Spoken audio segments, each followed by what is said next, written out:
Hello കൂട്ടുകാരെ, എല്ലാവർക്കും നമ്മുടെ പുതിയ വീഡിയോയിലേക്ക് സ്വാഗതം.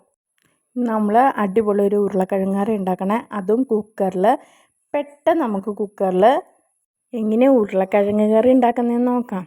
നമുക്ക് എവിടെയെങ്കിലുമൊക്കെ പോകാണ്ടെങ്കിൽ നമുക്ക് പെട്ടെന്ന് ഉണ്ടാക്കാം. കുക്കർ അടുപ്പത്ത് വെക്കുക, അതിലേക്ക് കുറച്ച് എണ്ണ ഒഴിച്ചിട്ട് നമ്മൾ ഒരു 2-3 ഉരുളക്കിഴങ്ങ് സവാളയും കൂടി അരിഞ്ഞ് വെച്ചിട്ടുണ്ടായിരുന്നു.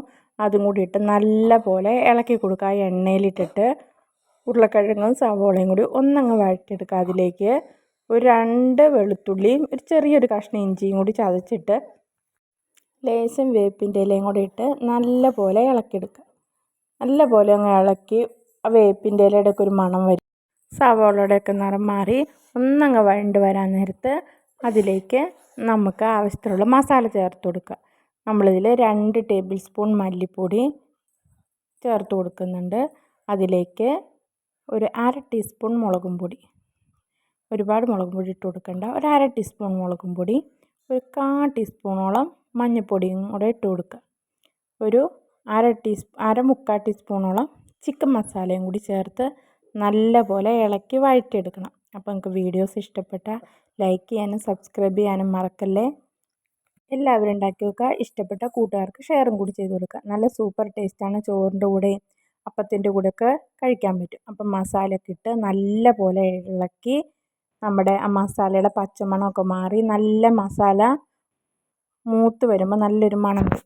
അതുവരെ മസാല നല്ല പോലെ കഷ്ണങ്ങളിലേക്ക് പിടിച്ച് വരുന്നത് വരെ ഇളക്കി വഴറ്റിയെടുക്കുക.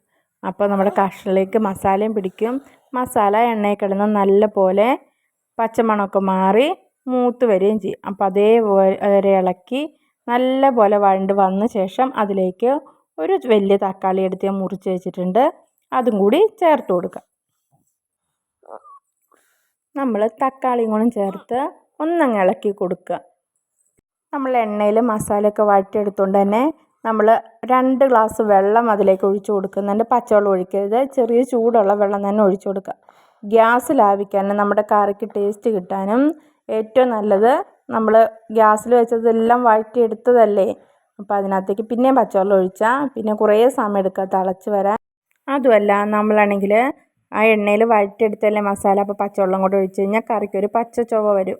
അപ്പോൾ നമ്മൾ അത്ര ടേസ്റ്റ് കിട്ടുകയില്ല. നമ്മുടെ കറിയുടെ ടേസ്റ്റ് കിട്ടണമെങ്കിൽ നമ്മൾ മസാല എണ്ണയിട്ട് വഴറ്റിയിലേക്ക് എപ്പോഴും ചെറിയ ചൂടുവെള്ളം ഒഴിക്കുക. ഞാൻ എപ്പോഴും എൻ്റെ വീഡിയോസിൽ പറയുന്നതാണ്, നമ്മുടെ കറി മസാലയൊക്കെ വഴറ്റി കഴിഞ്ഞാൽ അതിലേക്ക് ചെറിയ ചൂടുവെള്ളം ഒഴിച്ച് കൊടുക്കുന്നത് നല്ലത്.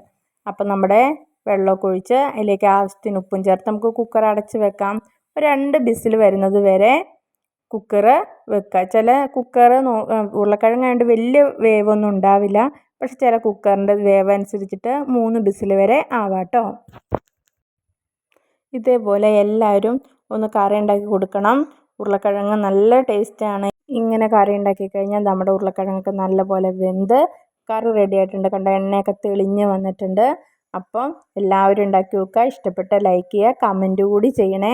എല്ലാവരും ഉണ്ടാക്കി കമൻറ്റ് അറിയിക്കണേ. എന്നാലേ ഉള്ളൂ നിങ്ങളുടെ കമൻറ്റ് കണ്ട് ബാക്കിയുള്ളവർ വീഡിയോസ് കാണുന്നവർക്ക് അതേപോലെ ഉണ്ടാക്കി നോക്കാൻ പറ്റുള്ളൂ. നല്ലൊരു ടേസ്റ്റാണ്. അപ്പത്തിൻ്റെ കൂടെയും ചോറിൻ്റെ കൂടെയൊക്കെ വേറൊരു കറിയും വേണ്ട, എളുപ്പത്തിൽ ഉണ്ടാക്കാൻ പറ്റും. അപ്പോൾ ഓക്കെ, ബൈ.